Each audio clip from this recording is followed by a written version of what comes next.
একদিনে কারখানার কোণে দেখা হলো হাতুড়ি আর সূচের। হাতুড়ি শক্তপোক্ত, ভারী, গর্জনধারী। সে গর্বভরে বলল, আমি পেরেক ঠুকি, কাঠ ভাঙে, ধাতু গুড়িয়ে ফেলি।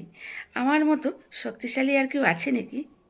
সূচ হালকা হেসে বলল, তোমার শক্তির কথা অস্বীকার করছি না, কিন্তু এমন কিছু কাজ আছে যেখানে তোমার আঘাত নয়, আমার কোমল স্পর্শ দরকার হয়। হাতুড়ি অবাক হয়ে জিজ্ঞেস করলো, তুমি আবার কি এমন করো যেটা আমি পারি না?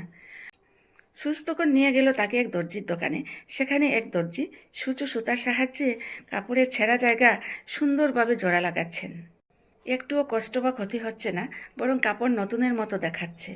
এই দৃশ্য দেখে হাতুড়ি চুপ হয়ে গেল। সে বুঝতে পারল, শুধু জোরে আঘাত করলেই সব সমস্যার সমাধান হয় না।